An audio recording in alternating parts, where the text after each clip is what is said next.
નમસ્કાર.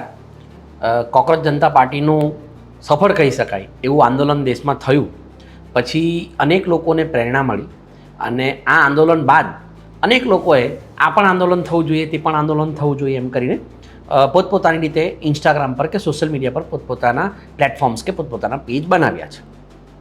હજુ કોકરોચ જનતા પાર્ટીના એનો જે હાવ હતો એ હાવમાંથી જ નરેન્દ્ર મોદી સરકારના સમર્થકો કે નરેન્દ્ર મોદી સરકારને જે ધિક્કારતા હતા આ બંને વર્ગ જે છે એ બહાર નથી આવ્યા. એટલે આ બંને વર્ગો કોકરોચ જનતા પાર્ટી કેટલી અયોગ્ય હતી કે કોકરોચ જનતા પાર્ટી કેટલી યોગ્ય હતી કે આંદોલન કેટલું યોગ્ય હતું કે આ આંદોલન કેટલું અયોગ્ય હતું એની સવાર થઈને પિષ્ટપિંજણ કરે છે. પણ આ બધા પિષ્ટપિંજણની વચ્ચે અથવા આ બધા પિષ્ટપિંજણની પાછળ સોશિયલ મીડિયા ઉપર જે મેં તમને અગાઉ કહ્યું એ રીતના જુદા જુદા આંદોલનોના વેવ ઊભા થઈ રહ્યા છે.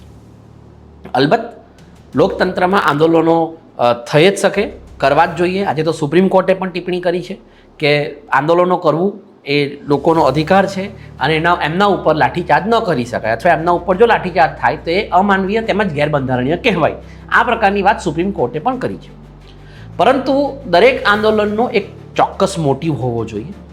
દરેક આંદોલનનો એક ચોક્કસ મોટિવ પણ હોય છે અને એ જે મોટિવ હોય છે એ મોટિવ સર્વહિતરક્ષક એટલે સર્વાંગીપણે બધાના હિતમાં હોય આ પ્રકારનો હોવો જોઈએ.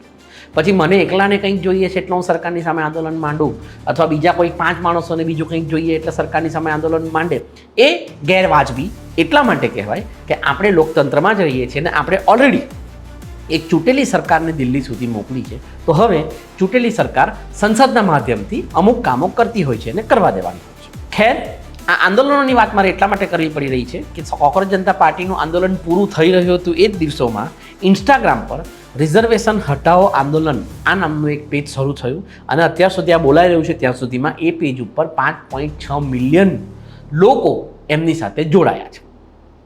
હું એમ નથી કહેતો કે આ લોકો ખોટા છે, હું એમ પણ નથી કહેતો કે આવા લોકોને સમર્થન ન મળવું જોઈએ અને હું એમ પણ નથી કહેતો કે રિઝર્વેશન હટવું જોઈએ કે ન હટવું જોઈએ. કારણ કે રિઝર્વેશન જે છે અથવા અનામત જે છે એ અત્યંત ડિબેટેબલ પ્રશ્ન છે. આના ઉપર અત્યંત સ્વસ્થ પ્રકારની ડિબેટ થવી જોઈએ અને જે લેયર્સ છે રિઝર્વેશનના એ તમામ લેયર્સ પર પૂરેપૂરું અસેસમેન્ટ થવું જોઈએ અને એસેસમેન્ટના આધારે રિઝર્વેશન હોવું જોઈએ કે ન હોવું જોઈએ અને હોય તો કેટલા અંશે હોવું જોઈએ કે પછી આખી સિસ્ટમમાં કયા લેયરમાં કે કઈ જગ્યા ઉપર રિઝર્વેશન હોવું જોઈએ કે ન હોવું જોઈએ આની ચર્ચા થવી જોઈએ. જ્યાં સુધી આપણે આ બધા સંશોધનો ન કરી શકીએ ત્યાં સુધી સોશિયલ મીડિયા ઉપર રિઝર્વેશન હોવું જોઈએ કે ન હોવું જોઈએ એની અંતિમવાદી ચર્ચાઓ આપણે હાલમાં ન કરી શકીએ. એટલા માટે ન કરી શકીએ કે જે લોકો દેશપ્રેમની વાતો કરે છે, જે લોકો દેશ બચાવવાની વાત કરે છે કે છાસવારે પોતાના પ્રતિકાત્મક દેશપ્રેમને 15મી ઓગસ્ટે કે 26મી જાન્યુઆરી બતાવતા રહેતા હતા એ તમામ લોકો રિઝર્વેશનના જો મુદ્દે એકબીજાની સાથે ભીડી જશે તો દેશપ્રેમ તો માળીએ ચડી જશે, દેશ આખો હાસ્યમાં ધકેલાઈ જશે. કારણ કે આ સમસ્યા હિન્દુ મુસ્લિમ જેવી સોફ્ટ સમસ્યા નથી કે આના ઉપર કોઈ પણ પ્રકારની પોલિટિક્સ થઈ શકે. હિન્દુ મુસ્લિમના મુદ્દામાં તો રાજકારણનો એક વર્ગ પણ તમને કદાચ સમર્થન કરી શકે, પરંતુ આ મુદ્દો એટલો બધો સેન્સિટિવ છે કે એક સમાજ તરીકે કે એક દેશ તરીકે આપણને તોડવા માટે સાવ સામાન્ય કોઈ કાકરી ચાળો કરશે ને જો પેટી ઉઠ્યું તો અત્યંત મોટી ખુંવારી થઈ શકે છે અથવા સમાજમાં અત્યંત મોટો અનરેસ્ટ સર્જાઈ શકે છે. કારણ કે બંને પક્ષોની વાત સાચી છે. એક તરફ જાતિવાદ અત્યંત કટ્ટર છે આપણા દેશમાં. જાતિવાદ ત્યાં સુધી છે કે હું તો એમ ડંકાની ચોટે કહું છું કે ભારતમાં જાતિવાદ હોય કે ન હોય, ભારત સરકાર એવો કોઈ નિયમ લાવે કે કોઈ પણ માણસ જાતિથી ન ઓળખાવો જોઈએ તો પણ આપણા બધાની જ અંદર જાતિવાદ એટલો બધો હાડોહાડ ભરેલો છે કે હવે ગાંધીનગરના સચિવાલયથી લઈને કોઈ પણ જિલ્લાની કલેક્ટર ઓફિસ કે પછી નાના પોલીસ સ્ટેશન સુધી લોબીસ ચાલી રહી છે. ત્યાં હવે જાતિવાદ નથી ચાલી રહ્યો પરંતુ જાતિવાદનું સ્વરૂપ બદલાયું છે અને એસટી લોબી, એસસી લોબી કે બ્રાહ્મણ લોબી કે ઓપન લોબી આ પ્રકારની લોબી ચાલી રહી છે.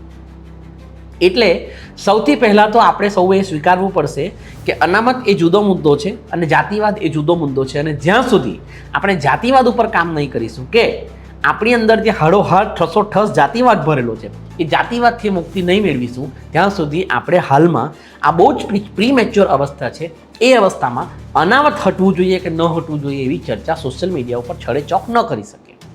અલબત્ત આપણને આપણા વ્યૂઝ એક્સપ્રેસ કરવાનો અધિકાર છે પરંતુ વ્યૂઝ એક્સપ્રેસ કરતી વખતે પણ આપણે ધ્યાન રાખવાનું છે કે આપણે જે અનામતની વિરુદ્ધમાં બોલી રહ્યા છે અથવા જે અનામતના સમર્થનમાં બોલી રહ્યા છે એમાં કોઈ કોમ વિશેષને કે કોઈ વ્યક્તિ વિશેષને કે પછી કોઈ જાતિ વિશેષને કશું કહી રહ્યા છે કે નથી કહી રહ્યા છે.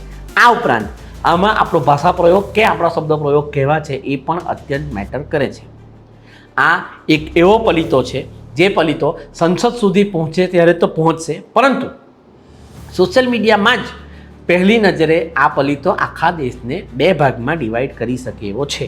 અને મારે તો એ લોકોને આ વાત ખાસ કહેવી છે કે આપણે અનામતનું સમર્થન કરીએ કે ન કરીએ અથવા અનામત હોવું કે ન હોવું જોઈએ, એ જેમ બીજી ચર્ચાનો વિષય છે તેમ હાલમાં એક મોટો વર્ગ અનામતનો લાભ લેનારાઓ પણ અને કદાચ એવું કહેતા હોય કે આમાં અનામતનો ભોગ બન્યા છે તો અનામતનો ભોગ બનનારાઓ પણ હિન્દુ રાષ્ટ્રની વાત છેલ્લા 10-12 વર્ષોથી કરે છે.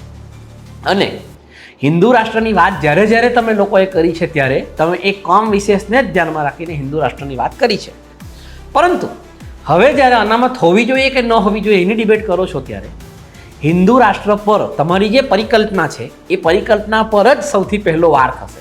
કારણ કે હજુ આપણી પાસે એવો કંઈ રોડમેપ નથી, હજુ આપણી પાસે એવું કંઈ કન્ક્લુઝન નથી અને હજુ આપણી પાસે એવા એક્સપર્ટ્સના કે પછી જનમતના ઇનપુટ્સ નથી કે જે ઇનપુટના આધારે આપણે ડિસ્કસ કરી શકીએ કે અનામત હોવી જોઈએ કે ન હોવી જોઈએ.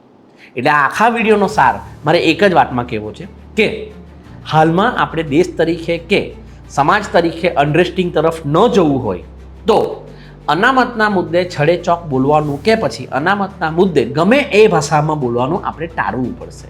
હા, આપણે આપણો મત મૂકી જ શકીએ કે અનામત હોવી જોઈએ કે ન હોવી જોઈએ, પરંતુ મત મૂકતી વખતે કોમ વિશેષ, જાતિ વિશેષ કે પછી વ્યક્તિ વિશેષો પ્રત્યે કોઈ પણ પ્રકારનો દ્વેષ આપણે ન દર્શાવવો જોઈએ. નહીં તો આમાં રાજકીય સમર્થન તો મળશે કે પછી રાજકીય પ્રેશર તો સર્જાશે.